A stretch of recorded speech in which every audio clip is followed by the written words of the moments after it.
Holy matrimony. This is what we're talking about today, folks. It's like that power of getting married.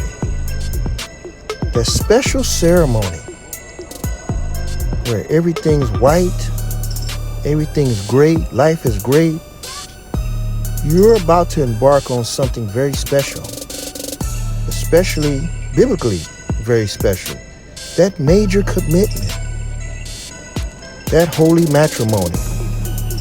It's when you decided to go ahead and make that leap of faith because you put so much trust in this relationship that you want to give it a shot, even though you have a 73% fail rate within the first 2 years of marriage. But you're going to defy all those odds and defy all the things that's going to be thrown at you in marriage. You're going to defy it. And that's what we're talking about today. All the things that come up on you. And if you pass these tests, you're going to be a winner. You're going to survive. And you're going to be married 30, 40, 50 years or more. But it's a big test. And many people don't pass. Because you're so in love at the beginning. You're in love with that special woman. You're in love with that special man. It's like a symphony. Marriage is like a symphony. Playing the piano. You got to hit all the right keys for it to work.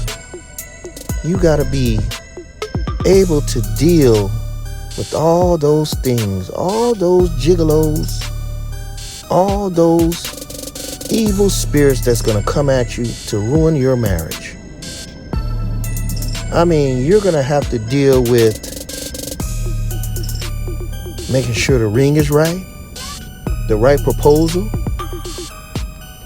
You're going to have to make sure you have some place to stay after you get married, after the honeymoon. You're going to have to make sure everything's right. Because if you start off your marriage bad, that can be a downfall you don't want to see. Every marriage isn't perfect, but you got some that's very special. When you wrap your arms around that guy, you don't care if he was a gigolo before in his past.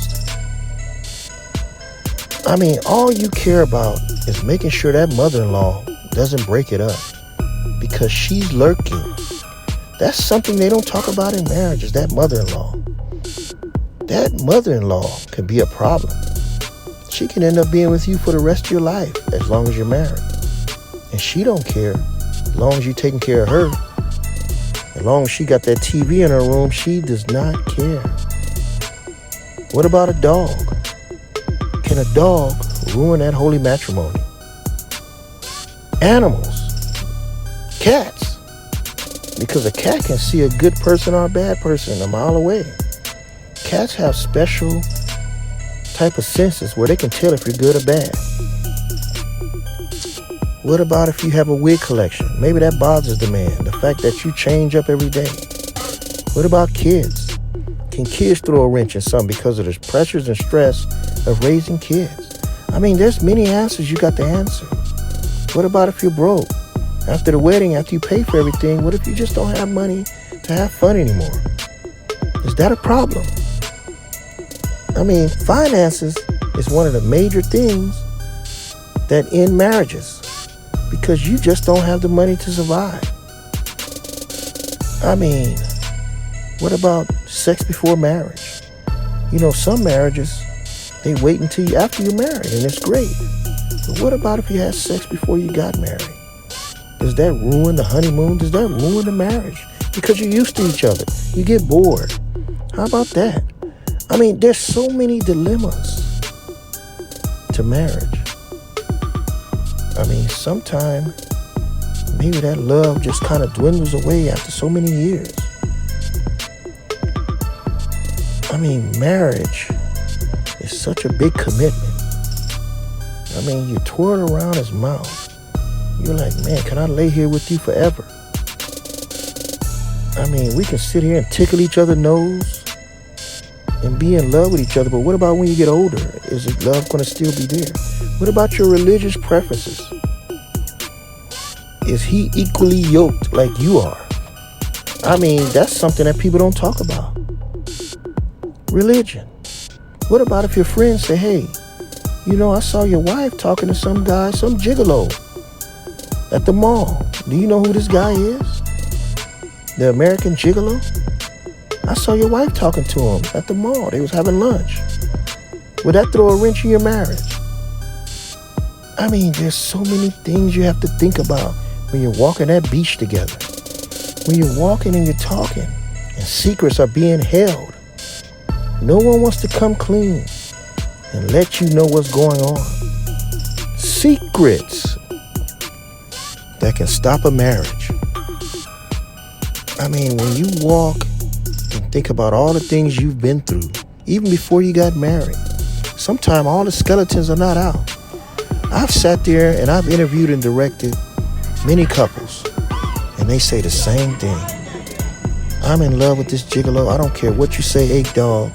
I love it. So you tape us, because we're going to be together for 20, 30 years. And I do. I take snapshots. I talk to them. I counsel people. And sometimes it works out. Sometimes it doesn't. Next two couple come up. Same thing. I'm asking them questions. I'm telling them where to position themselves. And they're telling me the same thing. Egg Dog, shut up. You don't know anything about what's going to happen. And I go, okay, well, let the mother-in-law come and fix your stuff. I'm not going to do it. So when you tell me that, I've been around the block. I kind of know what's going on. So I just sit there and I look. I'm like, okay, that mother-in-law that's helping you, that mother-in-law is going to be there with you. And I asked the mother-in-law. She said, yeah, I live with her. So when you're having that breakfast, don't forget to make your mother-in-law that breakfast too, because she's there. She's going to be there to make sure that marriage fails within the first 2 years. But when you're laying there together, you're not thinking about that. You're thinking about the fact that you had this big wedding and you're in love. You're in love with the idea of marriage. And marriage can be great. If you share things with each other and you talk and communicate, it can be a wonderful thing. But how many people do that? How many people sit in a window and look at each other? I mean, maybe 50% of the marriages. Because when I look in people's windows, I don't see this. I mean, when does this start? Is it the courting stage? Is it before you get married? Is it after 2 years? Where you sit and look at each other in the mirror. And then you go to the windowsill and you just sit there and gaze at each other. I mean, that is a wonderful feeling. But how many marriages do that? Think about that. This is 8 Dog 8 with another message. Please subscribe to my channel if you want to know more and understand more. Bye-bye.